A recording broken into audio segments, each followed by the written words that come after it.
name's Ross Graham, otherwise known as Truck T online. I'm making a video for the fabulous Crushing Low Stakes Poker by Mike Turner.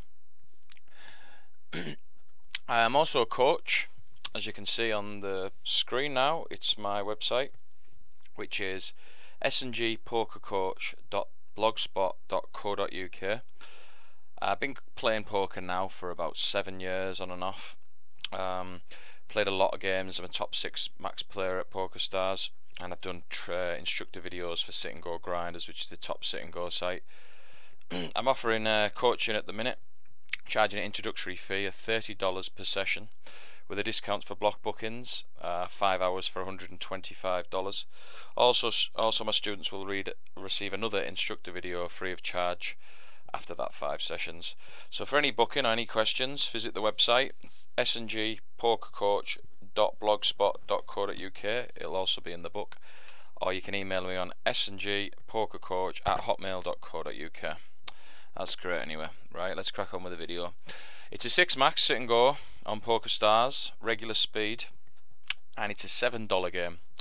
So we're aiming at a pretty low stakes. What I'm going to do is talk through the hands, a little bit of info on the players. I had some notes here. Yep, we've got Tom Abal up here. He's a regular. He's a pretty solid player. And the other 4 guys I've never heard of. So first hand we have Queen 6. We'll try and review every hand if we can. We'll look at other players as well. Queen 6 off in the small blind, so as you see, under the gun +1 has called, and the button's called. So we just completed with Queen 6.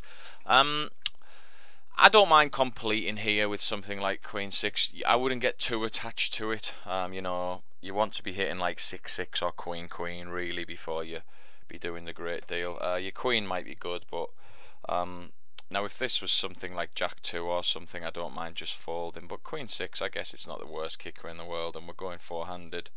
But we're not going to get too attached if we hit anything. So we missed the flop, and King comes on the turn. So we're hoping for a 10. But we're not going to call. So he's bet 60 into an 80 pot. He's called 60.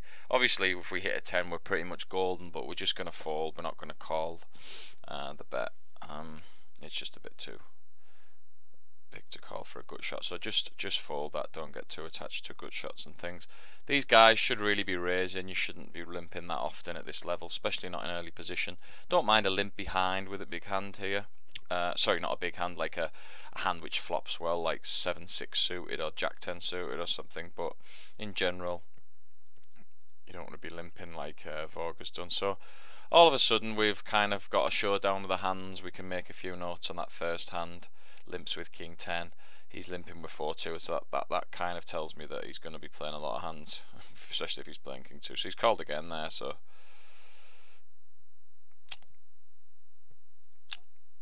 yeah, we're gonna flick to most of our hands so we can get showdown value, unless anything pops up along the way, any big pots. But we're going to generally go at the hands. So yeah, we'll just discuss our hands. So we've got 2-9, 2-7. It doesn't take a genius to know we're going to be folding these. 5-3 under the gun, yeah, so just keep folding. So here's a hand we have in the big blind. Under the gun is raised. He's lost a pot already, so he's lost just over half of his stack. And we call. We just complete. It's 40 more in the big blind, so we're getting the odds of 180. Just trying to work out. Yeah, so we're getting a really good odds. We're getting 40 into 200, so we're getting 5-1 odds really. So we're going to call there because we want to flop some kind of straight or trips or something, 2-pair. As it happens, ace comes on the flop and we totally miss. This guy actually shoves all in. So it's worth making a note on this guy that he's pretty erratic, calling with 4-2, shoving like 1300 chips into a pot of 240. So it's always good to keep an eye on the players early on. So this guy who is actually raised pre-flop is called.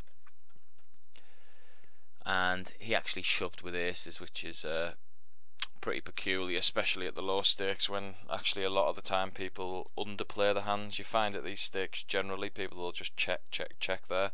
This guy's obviously got a pretty erratic playing style, but I mean, as it turns out, it was a pretty genius play, but I don't particularly think he meant it. So there you go, he hit a set of aces, basically the plain nuts. As it turned out, he actually had a hand which could cripple him.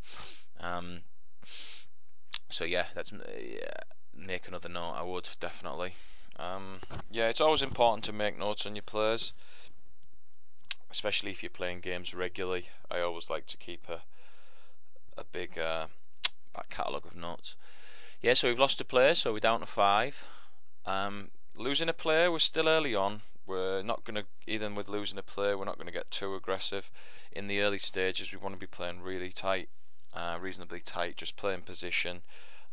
Especially at the low stakes, I'd say, in regards the difference than the higher stakes. I don't mind limping behind a lot of the time and trying to hit a big pot rather than raising the pot with marginal hands. Now in a higher stakes, if you were playing bigger, better opposition, majority of the time you'll be raising a lot. In these games, I sometimes think if someone calls and you're on the button or late position and you have something like 9-10 suited, things that flop really well in a multi-way pot, I don't mind just limping behind with them. Anyway, that's just a general tip, but most of the time at 10-20 and 15-30, things like that, we just want to be playing pretty tight and hopefully flopping a monster and getting one of these guys to stack off against us. See, all of a sudden you can see this guy is a little bit more experienced. His bet sizing's a lot better. He's looking at the pot. He's bet half the pot there versus Jan.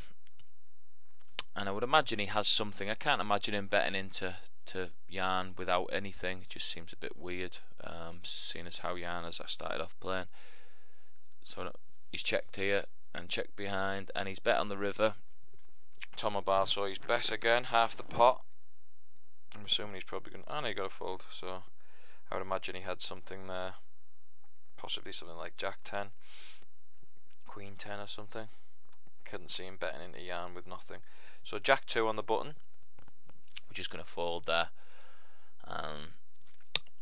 Fair enough, yet you do want to be opening a fair few buttons, but you need the hands to do it. You're not going to... Certainly at low stakes, you don't want to be playing really wild. So as I say, we're not going to go through every hand, or that video will last forever, so we're just going to kind of discuss our play, and if any interesting hands like that one before came up, we will discuss. So again, Jack 3, we're just going to fold when it comes to us. As I say, Jan's calling yet again there. Queen 2, King 8, we'll see what happens here, how this plays out. Probably going to fold to a raise. Yeah, don't really like calling. I don't mind if there's a few players calling and we're getting good odds. I don't mind calling with marginal hands. The biggest mistake and something to watch out for would be if you do happen, for example, say Voggett called and Tomabal called and Johan called. Yeah, okay, we can have a look with our King 8, but we are looking to flop big. We want to hit King King or 8-8, King 8, basically 2 pair minimum.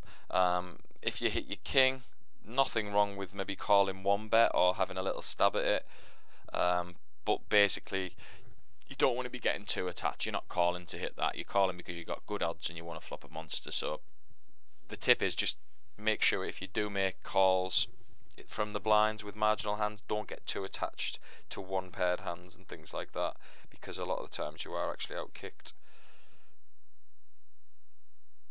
Yeah, so we've got King 3 here. We're just going to limp in. Blind v blind's quite an important part of sit and goes. You know, you've already got money in the pot. At the same time, at the low stakes, a lot of guys call a lot easier, so you're not going to be raising quite as wide. I actually like to limp stab a lot of the time. I mean, actually, we have a hand here, so this is probably the first hand we hit a pair of threes. A lot of the time, it's going to miss. But this guy actually min raises us, so we just decide to go away. You know, some people might opt to call there and try and hit like a king or a 3. I just think by doing that in the early stages, it's not the most profitable play really, because a lot of the time he's just going to brick it and then he's going to bet again. So I don't mind just folding there. We put our bet out to see where we were, and if you notice the bet size, it was 40 into 60, so that's like 65% of the pot, along them lines. So we don't mind betting that. Sorry, no, it's not 65% of the pot. Yeah, it is 66% of the pot. It's 2/3 of the pot. We don't mind betting that at the early stages. Later on, we won't bet quite as much as that. We got King 6. So again, Tom Bal's bet sizing is pretty good. 3 times the blind, and he's been re-raised by this guy. So we fold the King 6. See how this plays out anyway. As I said, so he's raised. He's min re-raised him, and he's just flatted, which I don't mind at all. And he's bet 90 into 345. So a guy like Yvan is a pretty tricky opponent. He's obviously not a very experienced player, because you can tell by his erratic play, but that doesn't mean that players like that are not the best to play. It doesn't mean that they're easy to play just because they make them kind of players. They're actually quite hard to read. So against a player like that, you do want to have a big hand. And he's been raised, so I'm assuming Tom Bal does have a hand. That's a pretty nice flop for something like pocket jacks or something. And he's bet big, he's bet half the pot, and he's been raised. So we'll see how this plays out. Wow, yeah, that kind of played out pretty weird, didn't it? So that's the type of thing you see at the low stakes. There's not a lot of the time people are going to be min re-raising you with King 3. So in an assessment of that hand, I don't actually mind it, because Tom Bal called to obviously get Yvan to bluff into him, which he thought he was getting on a very good flop for queens. It just happened that he had the 3. So sometimes people just run like that. So Yvan's got a big stack now, so we wouldn't imagine him folding. So that's the best player of the table gone anyway. So in some respects, we should actually be pretty glad. We're playing 3 pretty unexperienced players.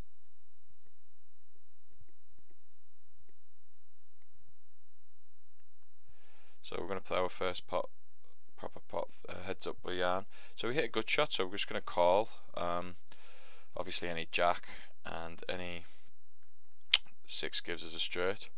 So we hit the 8, and we decided just to fold. It was also a spade, so the flush got there as well. So yeah, we don't particularly like calling there, knowing what could be already beat. So King 8 suited, we like this hand. Especially nice in a 4-way pot. We're calling 15 into 105, so getting a pretty good odds. And he's raised, only a min raise though, so we're just going to look him up. Hit our king, but with a raise and 2 callers, we're not overly keen on it. And it gets checked around. Actually decided to call there. No one showed any strength. Outsider obviously checked 3 times, so we didn't have him on an ace because we thought he would have bet that flop, especially with the 2 clubs out there. And Voget could have had pretty much anything, possibly the jack or something, maybe even the 5. So we just thought our king could have been good there, even if like he had king 10, if Voget had king 10 or something. King 9, we'd king 5 or something, we'd have split the pot with the 2 aces, the 2 kings and the jack. So yeah, we don't mind that call. We're getting pretty good odds, getting like close to 5 to 1 odds. So yeah, we called there and obviously just ran into him odds. So nothing wrong with that, I think it played out pretty standard. He's been pretty loose, so yeah, that's fine. We just happened to lose. Try to get jack 3, we're going to be folding that. Ace 5 in the big blind, and we just check it across.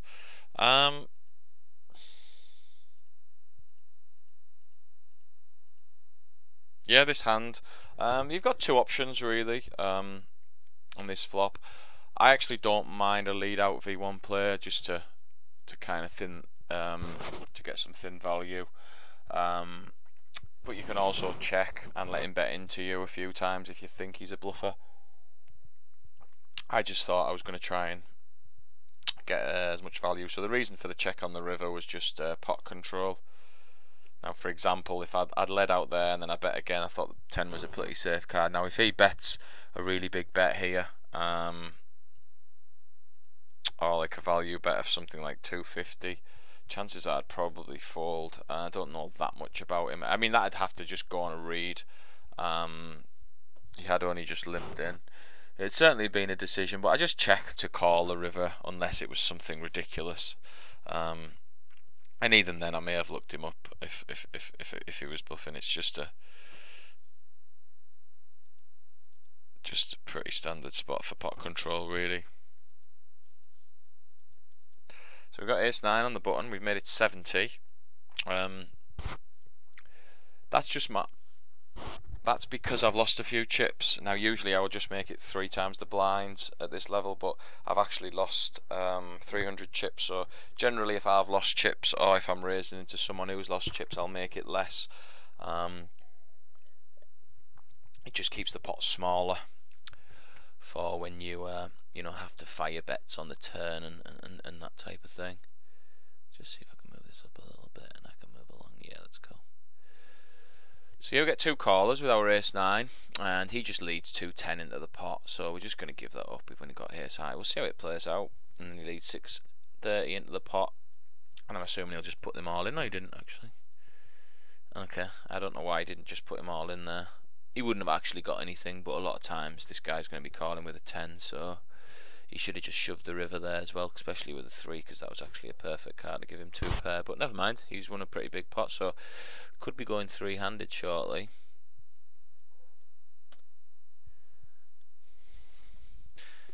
So yeah, we've got outsider raising on the button, and we fold. We've got 3-5 here,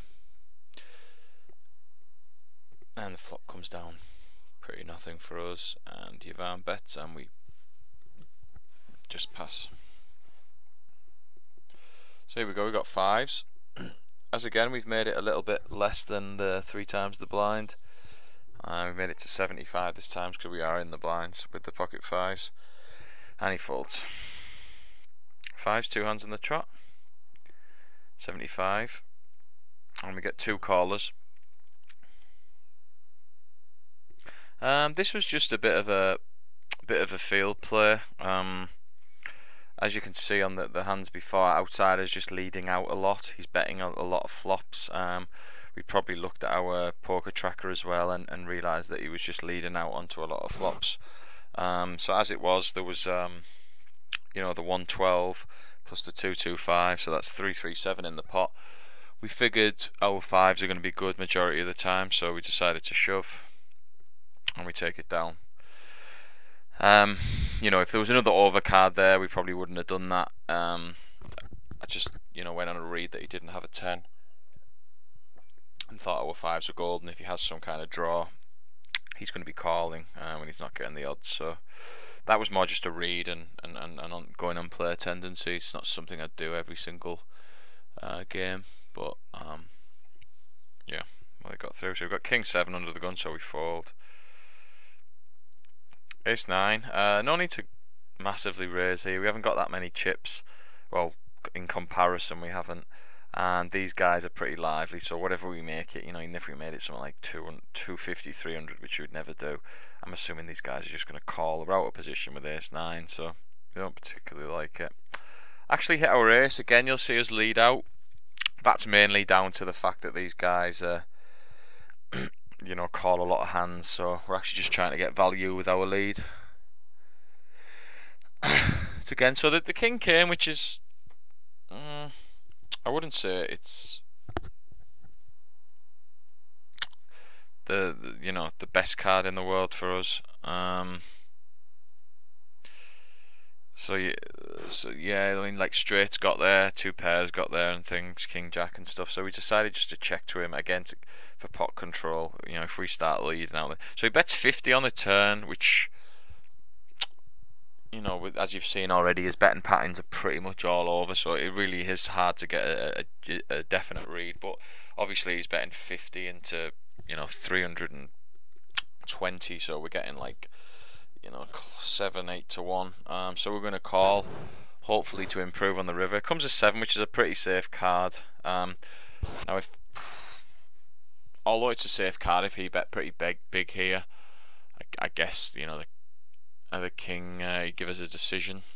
But he makes it 150, so we're getting 4 to 1 near enough. So we're going to call and think we've got a pretty decent kicker with our ace. A lot of the time we're going to be good here.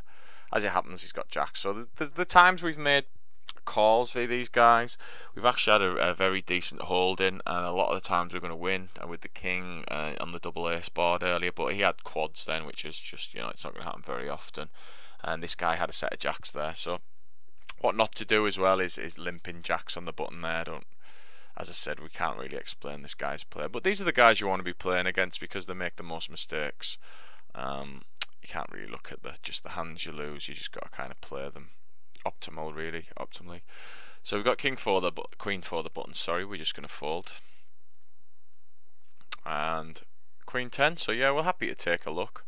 Again, I mean, if we're playing bigger stakes here, which if I do another video, I'll probably do on a higher stakes. You might want to raise here and charge him. You're in position, you've got a good hand, but I don't know, at these low stakes I just generally don't like to build pots. Even if I had a big stack, I would still probably just check behind here and hopefully flop big. As it happens, we've only got 1,000, so we're certainly not going to be raising and building a big pot with someone who actually likes to call a lot as well. So he leads out into us, which they're both doing quite a lot. But obviously we haven't really got anything to defend with. So yeah, we've got queen 2. The blinds are up, as you've seen. We've had 3 levels of blinds: 10, 20, 15, 30 and 25, 50. As the game progresses, you've got to be a bit more aggressive to stop you getting blinded out, obviously. But we haven't really had many spots, as you can see. We haven't had any hands. You know, we've raised the 5s twice. You know, we haven't really raised many hands. We've picked up a couple of pots just from when we've been in the blinds and hit a pair. But we haven't really done a lot wrong. We've not had a big chance to do a great deal. But this is the stage where you have to apply a bit more pressure. Certainly the first 2 levels you play pretty tight, and then in the mid-level 25, 50 you can still play reasonably tight, but you know, when it gets to 50, 100, this is when you've got to start making moves, especially when you're down to a stack of about 10 blinds like we are, just over. So although we want to, oh sorry, it hasn't, the blinds up, oh sorry, ignore that because the blinds actually haven't went up yet, but they should be going up soon. It also, don't ignore it, it does stand, but it's just I think it was his min raise which put me off. So yeah, we're just picking up not very good hands here, you know, 5, 9. We're just going to fold because he's been pretty aggressive and raising a bit, so we don't want to just limp into him and then he raises. I mean, you've got to watch with hands like this. I like to limp a lot from the small blind and complain, but it all depends on your opponent. Now, if you've got a good player who's raising you a lot there, you don't want to be limping. You'd be more likely to actually, you know, just fold. Or even if it was someone who you play with a lot, you could maybe make the odd raise just if you were getting bullied, just to make a bit of a stand. But don't make a habit of that either. 7-3, we're going to fold. 6-7 suited is a nice hand to see a flop with. We've hit a 6 there, and he is betting a lot. So we're just going to call and see what he does on the turn. Pretty awful card for us, really. An overcard plus a you know, king of spades puts a flush out there. So also a lot of draws. So we're just not going to be going anywhere with this hand. We haven't actually hit anything so far in this game, but I think one of the reasons why I did pick this game actually was just to show some guys, I don't know if you're just starting out or you kind of into your poker career as it is. It's just to exercise some patience early on. Now, this is the type of a game which I think someone who's just starting out and wants to play a lot of hands would get a little bit frustrated in. Basically because you've got aggressive players around you.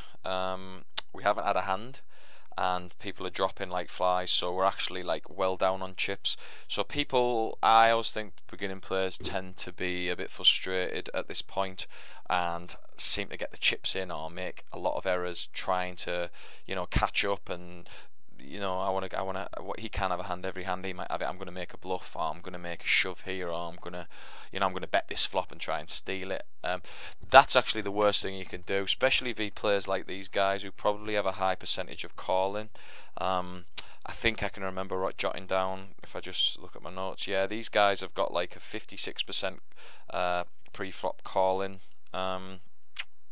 average, so that means basically for 56% of the time they're calling, and they're not raising a great deal. Outsiders raising a little bit, but they're mainly calling. Ivan has called like 70% of the hands in position, I think it was. So yeah, these guys are going to call a lot, so you do need to have the hand. I certainly wouldn't be bluffing these type of guys, because you just go broke. You just got to be patient, because the hands will come. Obviously we're not going to blind out, we need to pick our spots, but at the minute we've still got like, what have we got? Yeah, we've got 16 big blinds, which obviously will be turning into 8 soon, because the blinds will be going to 50, 100. So just keep your patience at this point, because you've done nothing wrong and there's nothing to panic. You're not a bad player. So yeah, generally I would be calling King 2 here. But obviously with our stack size and his stack size and how he's raising and being a bit lively, we're actually just going to fold that and wait for a better spot. But generally, if we had a big stack here, we'd call with a king there. But as you've seen a couple of times, he's raised when we've done that. So we decided just to fold the king 2. So playing a patient game, 2-6 exactly. That the hands just aren't improving. And then the criticism of these two guys, they're just calling too much. You know, they're obviously just maybe one table or something, and just wanting to play a lot of hands, which is fair enough. You know, they're the type of guys you want to play against. As I said earlier, they are quite tricky, because it's hard to read exactly what they've got, but a lot of the time you don't really need to. If you hit a hand, you're generally going to get paid. 7-8 suited, a nice hand, but we're still going to fold. So we're just actually getting nothing, but still, we're still in the game. So we've got ace-8 diamonds here. The blinds we always keep an eye on the clock. I'm assuming the blinds are just about to go up. I think they were, if I can remember this hand. So if we raise here with his calling stats, he's obviously just going to call. So then we're out of position. We've only got, you know, for example, let's say we just made it 100. We've got 580 chips, so we've got 12 big blinds, and we're out of position with ace-8 of diamonds. So as it is, we need to catch up. So we decided just to shove. There's not often that I'll be shoving 14 big blinds here, but via this specific opponent at this specific point, heads up like we are, blind v blind, and ace is a very strong hand, so he's going to need something big to call us. We thought this was the only player 14 bigs really, and he actually called us with 8s, but there's nothing wrong with the shove there. I wouldn't be shoving a great deal more than 14 bigs, but considering the blinds are up, and this guy's really loose calling, although he's loose, it doesn't mean that he's going to call 700. You know, he's loose with calling small pots, but it doesn't necessarily mean he's gonna just, you know, snap call 700. So 14 big shove was fine there with ace-8, where you're just actually ahead a lot of the time. So again, he's called us with 8, so we're dominated. But again, you've just got to look at the play and try not to focus too much on the actual outcome. That'll come the more you play. So hopefully we flop good. Yep, so it comes down an ace, so we actually get lucky on him. But as we've already explained, the shove was totally fine, and you will notice the blinds go up very, very soon. Ace-6 on the button. Now this is something which, in contrast to how you play, some people will say to you, you have to raise every ace on the button, that type of thing, or whatever. You hear all these kind of myths about how you have to play poker. Now I kind of think all that's out. I've never really stuck to them theories. I kind of just look at who's in the blinds, and yes, okay, I could probably outplay these guys over 1,000 games, but over this one game, where he's making like min re-raises with king 3 and things like that, do I really want to raise here when I've only got like close to, you know, I've just got my chips back? this guy could min raise me, or he could shove all in with twos, or he could shove all in with aces. He could min raise me with king 3, and I don't know where I am. The flop comes down queen 2 10 or something, and he bets out half the pot. You know, the difficult players. So although I'm in position, you've still only got ace 6, and I just prefer just to fold there, and look for a stronger hold, and maybe something like, you know, ace 9 suited or above, and ace 10 off suited and above, things like that, just so you actually can hit a hand and be confident it's good. And also with marginal hands, so he's raised there, so we might have raised and he might have made it like 300 and had to fold anyway. So they just play really erratic, so that kind of means you've got to tighten up your range. Now obviously, typical PokerStars special, the time I make a raise, make this big point of why I don't personally raise there. I actually hit 2 pair, but never mind. We'll just believe he had something like you know, we'll believe he had something like ace 8 there, so he's not going anywhere. But no, I think that is just preference though. Low stakes games like this, I tighten up a lot even in late position, because you just have to pick your spots. If anything, I'd sooner be opening 9-10 suited there rather than ace 6.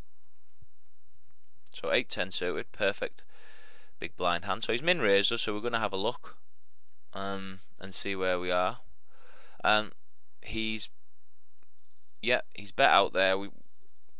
So he's bets 150, which he had been betting a lot. Trying to work out. For me, there's not really an argument for a shove here, although he has been betting out a lot. The ace is there. You know, the chances are, even if he has something like queen 10, king 10, you're not going to get him off that. So we decided just to call and then see what he done on the turn, and if he checked to us, we were probably going to bet. So as it happens, he leads 250, which again, you know, who knows? He has been betting a lot. It could be a bluff, but you know, if we call here and it comes a diamond on the river and he shoves, or if we call here and he just shoves anywhere, you don't really know where we are. We called the first bet to see what he'd done on the turn, because we still had, you know, second pair, but we have to give him credit. He's raised pre-flop. He hasn't raised. He's been raising a little, but he's been betting a lot more than he's been raising. So we decided just to put it down. Obviously we want him to check there, but see again we got ace 4, so we are being really conservative here, but this is how you play sit and goes, especially v wild players like these guys. So 8-2, we're not really getting many hands. Ace 5 offsuit. So I mean, these are common mistakes made by players who are just starting out. You know, by myself when I was just starting out. You see an ace, you're 3-handed. We have to call. I don't actually, you know, agree to that. I never really have. I've always kind of just played the man. Now, I mean, there might be a chance here. He's doing this with king 10, and we thinking, oh, our ace 4 ace 4 diamonds is ahead a lot of the time. Obviously, if we shove, he folds a lot of the time. But he has made it 3x, and he's got a big stack. And the chances are, if we do shove, he will probably call us with queen 9, king 10. And yes, we are slightly ahead, but you know, do we need to take that spot with him? I don't think so. I think we can get better spots. So I just actually don't mind folding again here,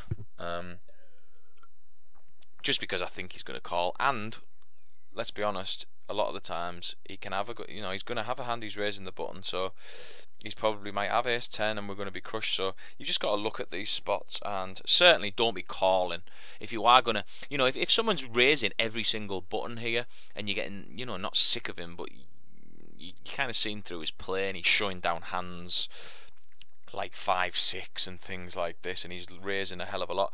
It's not wrong to shove here. Shoving here is just about picking the player. Now, this type of player for me is not someone who's raising like that much. he's actually probably calling more. So a player who's likely to call more, I would not re-steal as much against, because they're calling a lot. They're still gonna call you re-steal with hands that, okay, you're just beating, but there's not much in it. So we don't really need to take a showdown via player who we can pick a better spot v. But as I was saying, if that was a regular doing it, and he's got the the ability to fold, or someone who isn't calling that much but raising a lot, I'd be much more inclined to re-steal them, because they won't call you as much and they're just going to fold and move on to the next hand. Where this guy, he seems quite attached to his hands, so we just fold the ace 4, but don't be calling there. And then also the ace 5 here, a lot of players again will just call here, but I don't really think we've got a good enough hand to get it all in just yet. 8-5, we just fold. So here we go. Our patience has hopefully finally paid off. We pick up aces, 1, 2, 5, and he calls. So we hit our. So the 1, 2, 5 was just a little bit. It was 2.5x, isn't it? 2.5 times the blind. And we hit our ace, so he leads out. So we just flat call. There's no need to. He's been leading out quite a lot, so there's no need to scare him off. So we just call. So there's 500 in the pot. 5 comes, so we just call again. He's betting into us. We're not scared of the straight really, and if he has got it, good luck to him. It was always gonna play out like that. If he's got a 4 or 2 spades, it's just unlucky. So as it happens, yeah, he actually had a decent hand. So again, I'd make some notes on that. He hit an ace and he led out into the pot. 25%. You can make notes like that, whatever you understand. So yeah, so now we've got a few chips. Our patience paid off. I mean, obviously not every single sit and go you're going to get aces in that specific spot, but hands do come along and spots come along when you are patient. Now, if we'd got a little bit impatient early on, we might have been out the tournament now and we wouldn't have been able to get them aces. So you've just got to kind of put things in perspective and think it's just one tournament. At the end of the day, if we did lose that ace-8 hand, oh well, we can move on to the next tournament and we know we've played it correctly. So there's nothing to really panic about. So we get 5s here, so we're going to call the 5s. Again, I'm not going to be re-raising it if it's too much to shove. So we're just going to call and see what flop comes down. So it's not a great flop for us. But when the 9 comes and it pairs the board, it pretty much gives me indication we've got the best hand. He hasn't bet it either, so he might have something like ace 5 or something there. I don't know, something along them lines. Maybe even something less, because he may have even called with ace high there. But we think we're very confident our hand's good. So we'll look at the bet sizing as well. So we bet there. It was a little over. Yeah, a bit over half the pot, 60% of the pot, maybe a little bit more. So we bet quite a decent amount just to see where we were there. If we'd only bet 70 or something, he might have called with ace 5, river, or ace 4, ace 2, whatever, and he might have rivered a jack, and then where we would get counterfeited. He might have called, he might have just called the bet with, I don't know, something along them lines. Ace high or whatever, he might have sucked out on us. So we made it a little bit more, but we thought we had the best hand anyway. So interesting hand here. Again, I play on feel, always have done. Don't always kind of go to the exact rules. There's an argument here for it's a tricky spot because of this is one where, again, it looks like the nuts. It's ace jack. We're in the small blind, and people might argue with me for this one, but this is how I play. Now he's made it 4 times the blind, which I don't particularly like. In any case, One thing I definitely don't want to be doing with him is his like 3-betting. You know, via regular here, for regular raises the button, I'm going to 3-bet with the ace jack. So this is a hand that this is where you've got to assess the players. It's the only thing you can do. Assessing the players and stack sizes is a lot more important than the hand you've got in positions like this. Yes, we're in last position, but we've just won a big stack. This guy is raising a fair few buttons, but we also know that he won't put his hand down lightly, so there'd be no point in us, you know, like making it like 600 here, because he's just going to call us. We're out of position. Now, if we miss that flop, what the heck are we going to do? Are we just going to check and let him bet and win the pot? Are we going to fire at it and then he calls and then we don't know what to do on the turn? You know, it leaves us in a difficult position with our stack size.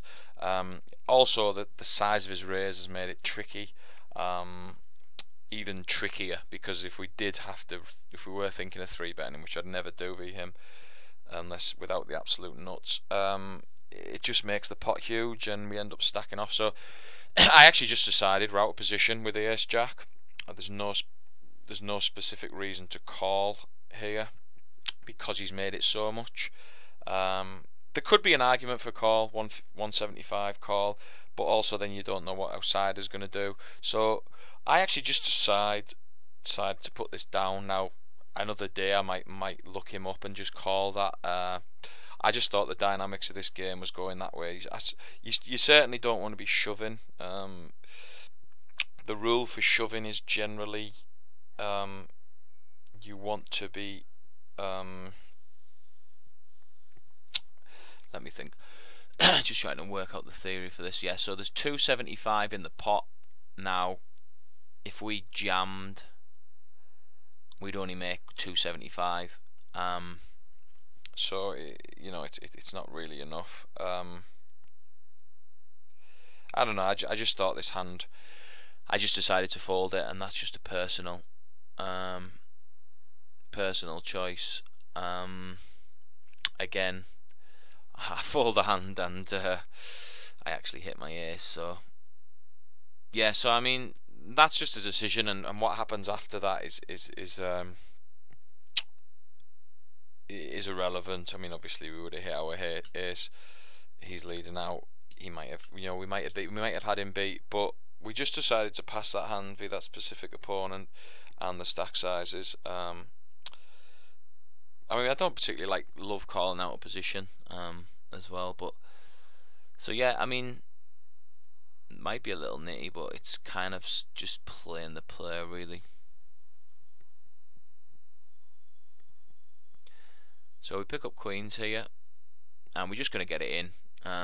He's made a re-raise, a min re-raise. So we decided, I mean, if we came over the top and made it like 700, the chances are he's probably just going to call us with the re-raise. He's not going to actually shove over the top because he's going to have us on a big hand. So to actually shove here just looks weaker, and as I've said, he's calling a lot anyway. So he calls with the ace jack, and obviously we're totally chuffed.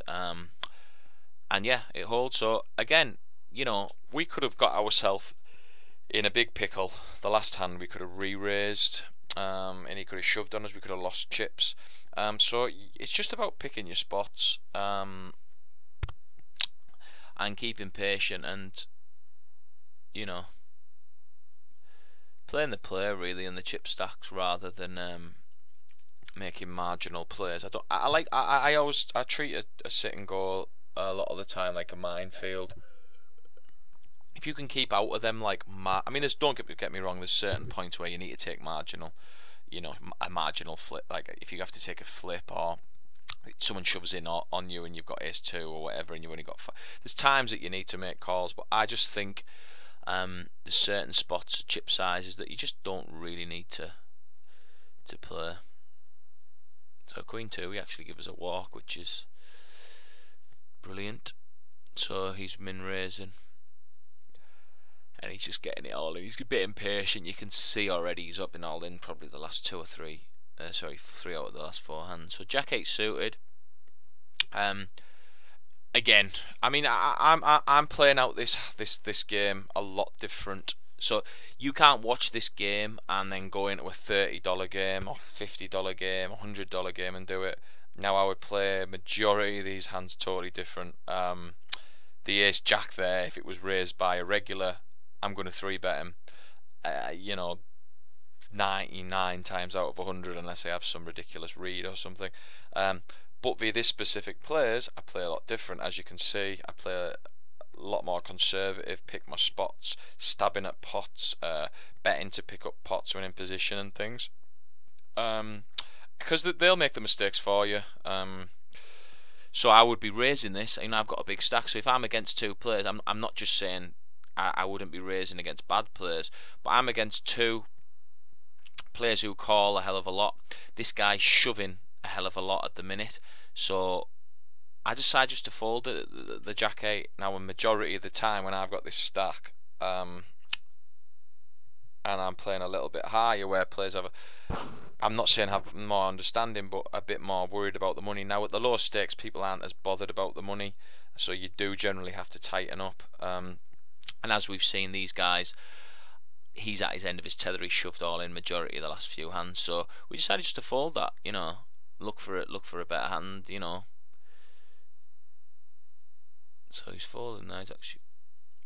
So again, we just limp with the jack 10. Nothing wrong with raising here either, even with this opponent, because he doesn't seem quite as erratic as him. So I don't actually mind a raise there. I just mix up plays like this, to be honest. I don't really think there's any set thing. Not sure if sometimes I would just I don't mind limping with that and then even calling the raise if you're playing someone who is raising a lot, because you don't want to get raised off such a big hand. So yeah, like you say, we limped with it there. We hit a good shot and we led out. We found, but you know, raising pre either is nothing wrong. We could do this video another day and I've probably raised there, so there's nothing wrong. So jack 7, passed. King 8. I'm hopefully going to get this checked down. Could be an argument for a call here. But again, you know, we don't really need to be making hero calls. Then it comes at, you know, 3 on the river and he bets 200 again. By making like little marginal calls like that, you can soon dwindle your chips away. But I'm not trying to say for any minute we're always behind there. We might not be. We might have something like 10-8 hearts or something. But at the same time, we don't want to be,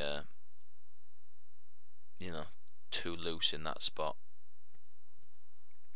So it is about just picking your spots.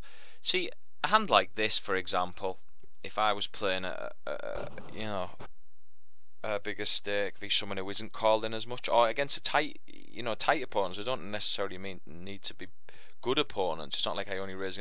If you look at how many times someone's calling, if you're playing a tighter player, with my stacky, I might put pressure on this guy. But as he's been calling 56% of the time,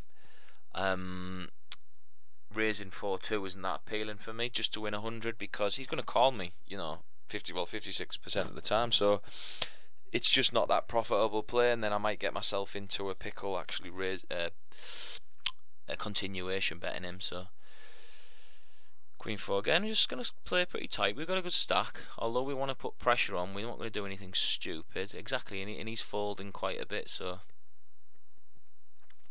8-2, we'd want to be just folding that.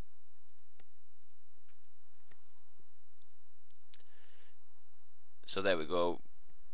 Plays out. He's hit. So that, you know, for a kickoff, if he thinks his ace is good, he should be raising his ace. He certainly shouldn't be calling. You don't really want to be three-handed like this. You either fold or raise the button. The only time you would ever call is if someone was just shoving all in or something and you had a big hand. Very, very often you want to be raising the button there, especially with ace 8 and things.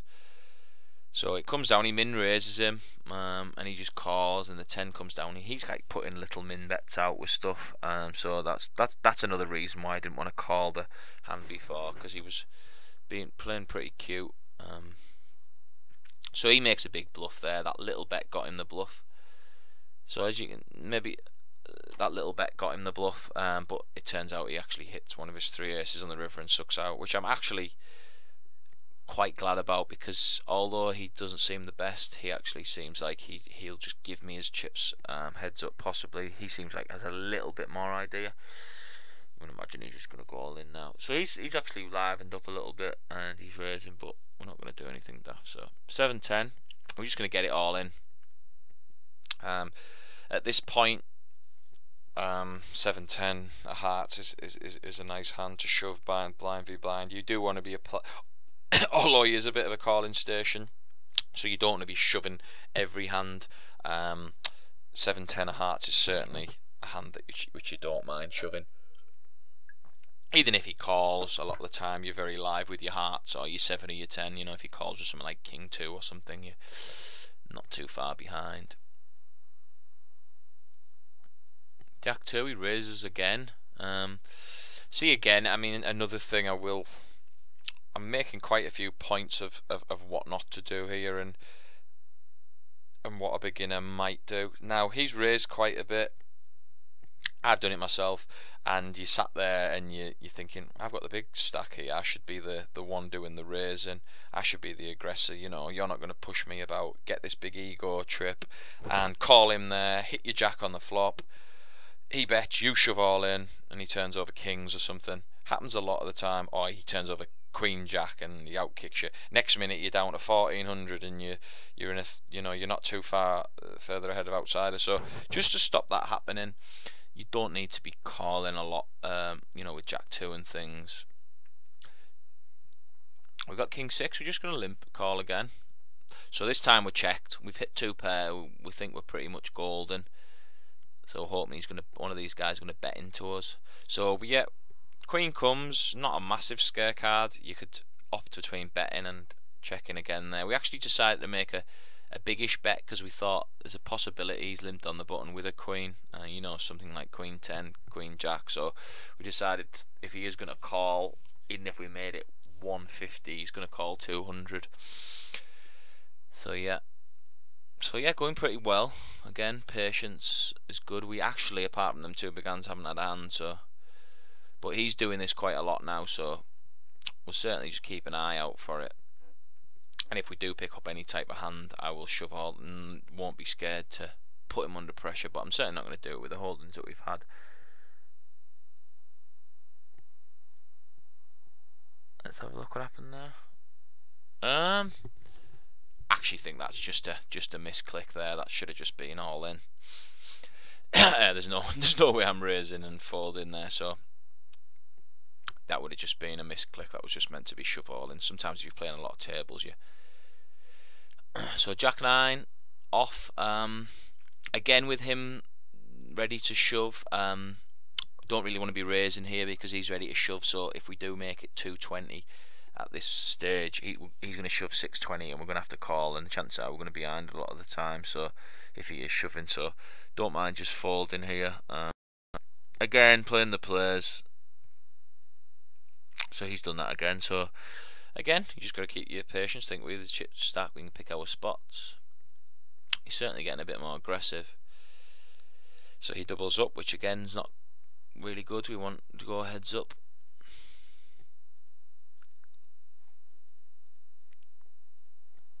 We hit our ace and we bet half the pot, just over half the pot, and we check for pot control, and hopefully he'll make a bluff at us on the river with 2 hearts or something. So obviously he makes it 100 and we're just going to call. As you can see, we check a lot for pot control. Now if he'd shoved there, we're going to call because I just thought my ace was good, so it'd have played the same. But as it happens, we checked again, and like so, okay, we have checked there, but we don't want to be, making big bets. So there could be an argument for a value bet, but what do you do if he shoves all in over the top of you when you know you're behind? So don't actually mind just the check there and just play pot control a lot. There you go. Now we can make a bit of a, we actually pick up a hand which we can. So. And we shove him all in because he's going to need a pretty much a monster there with him only having 750. So that's good bubble pressure. For all his little raises, we've just actually took 300 of his chips. to get some of that back. But we haven't done it with an ego, we haven't done it silly, we've been patient and we've picked a good spot, you know. As I say, he's going to need a huge hand with outsider having so little. And he took it down, so 8-4. Jack 4. There you go, he keeps at us. He's a bit nice, he's a bit silly really, but as we know, he doesn't play from any rules. And you do find out, one thing I will say about the bubble at this level, it's still important, of course. You know, people still want to play poker to win money, but because it's only a $7, they're only losing $7. And what's at stake for second prize? Is it $13, something like that, a little bit over $13? It's not the end of the world. So, you know, if this Jan gets in his head, right, he's just shoved me with the queen, you know, the king jack there, for example, and let's say I shove here and think, right, I'm gonna own this bubble. You're not gonna raise me. You've done it 5 out of the last 6 or whatever it's been. I'm gonna shove. He might just turn around and go, all right, outsider's not got much left, but you've just shoved me. You can't have it every time. If I double up, I'll go to win. I don't care. It's only $13. Now, even to the jump of the $15, then you're turning it into then there's $28, $29 at stake. So the money means more. So my point is that the bubble means more the higher you play. So don't get too cocky at low stakes bubbles. You still want to put pressure on, but don't get too cocky, because people aren't that scared, especially people who like to call a lot. 6-9, he's got 4-15 left. We're just going to put him all in here. And he actually folds remarkably, so that's even better result. We don't actually have to have a showdown. So we're going to raise. He got an ace on the button. And unfortunately he calls. He should just be folding really here. He doesn't want to get in a big pot with us, but as we've seen, he lives by his own rules and fair play. He's paid his money. So yeah, we've don't particularly this specific player might be best just to check behind there. But I guess we decided it wasn't too much of a dangerous flop, so we decided to. There's nothing wrong with actually checking behind here either. We have decided to bet, but there's nothing wrong with checking and just, you know, going to a cheap showdown. We actually just thought he's checked. He's probably going to give up on the hand a lot of the time, because again, he doesn't want to be doing anything too stupid. And we've just kind of, although we have just kind of said he probably doesn't care as much. At the same time, if he's missed the flop, he's not going to call. He's probably not going to bluff at you, as daft as he is. He's probably only going to get it in if he has got something. I don't imagine he's going to bluff with the guy with 340 left. That doesn't mean that he won't call if he does have it, but if he doesn't have it, I imagine he's just going to fold. So we just took it down, and he shoves all in. I'm assuming we call. He wins, so he can't quite get rid of him. 8-6 there, yeah, just not quite enough to shove. Although it's live. Actually, yeah, I mean that could be a spot possibly to shove. Sometimes I find that when players get quite short, they do seem to just call, even if they are on the bubble, because they think, oh, even if I've got a queen, I'm just going to be ahead here, or like 9-10 or something. That could have been a shove here. I might have missed a shove there. Again, it's not life or death, but maybe 8-6 probably does play live, so that could actually be a shove. It's again, it's not the end of the world. So we raise with the ace queen on the button. As you can see, we're being a bit more aggressive now, and we're picking up a few more pots. We're just picking our hands correctly. So we've got Jack 9. He raised the button. He folds. So ace 3 again. He's raised the button. This is actually kind of proves my point from before when I said you don't want to be re-stealing too light, because, well, basically how little the bubble means, but at the same time, we've got an ace. This guy's still short. Majority of the time he's just going to fold here, because he has been opening a lot of buttons, so we decided just to go with it and put the pressure on, and he actually just snap called us with king 6. So yeah, it was a pretty funny call by him. but we've made the correct play. We've continued with the bubble pressure, and we had an ace. Do you know what I mean? We had an ace, and at that point, as much as we've just said that the bubble doesn't mean as much, we certainly wouldn't expect a call with King 6. Maybe with something like King Jack, which is still an incorrect call. If he had King Jack and he called there, I could imagine him doing that. But it's not a good call. So obviously we're not over the moon with this because he's not that far behind. But hopefully we hold. Yeah, we held, and so yeah, we just try to put pressure on him there because he had raised quite a few buttons. But he just makes a bad call. End of the day, we're ahead anyway, but we didn't particularly love it. So yeah, I mean that played out pretty standard. But it kind of just it summed up that guys don't care that much about the bubble. Though I still stand by the re-steal because at this point of the game, it's not like the Ace Jack and a few of the other hands earlier with the Ace 5 and things, because we were at a, you know, the bubble wasn't, you know, we weren't putting pressure on anyone. We were shoving when we were the short stack, or they're going to call you off later. In that position, he does need a hand to call. I would definitely make notes on him. I probably won't play him that often because he's probably only playing the odd recreational game. But so yeah, we shove with this 9-7 here. That's just live, so that's fine, and he doubles up, which is not ideal.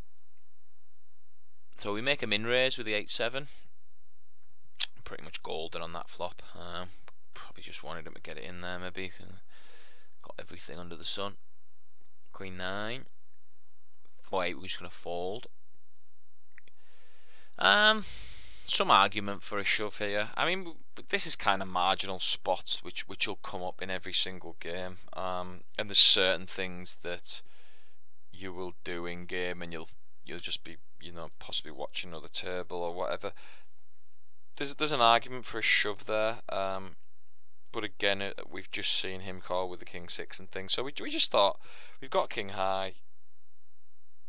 We're just going to play a flop. He gets it in pretty fast. Chances are he's probably going to call our shove there. I can't say for certain, but maybe limp to call, I don't know. So yeah, there's arguments with hands like that you could maybe put pressure on him. But again, we've got a pretty calling station play, so we don't need to take a...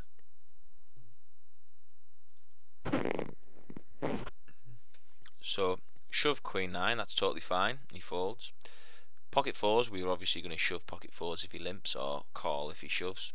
And the last hand, 3-6, we hit a pretty golden flop with gut shot straight and flush draw, and he shoves all in with a 7, and we hit on the turn. So yeah, that was a pretty. I thought that was a pretty good sit and go to start off.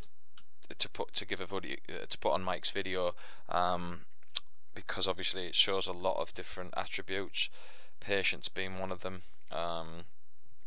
You know, not bluffing, playing your opponents, not getting too attached to the actual hand, but looking at the chip stacks and looking at the players. Yeah, hopefully there's a lot of different elements in there you can learn, and yeah, hope to see get a few emails off a few of you anyway. If you like my style of coaching, we do hand history reviews, sweat sessions. We'll go through everything on Skype and look at weaknesses. We'll try and improve your game. We'll get out all them little leaks that's costing you money, and we'll identify them and work on them, and just work on anything. I'm a really flexible guy and really enjoy coaching and playing the game, and just have a general love for poker. And yeah, so I hope you all enjoyed that anyway. And that was Ross Graham, Truck T, doing a video for Crushing Low Stakes Poker. And hope you enjoyed the book, and hope you enjoyed the video, and good luck at the tables.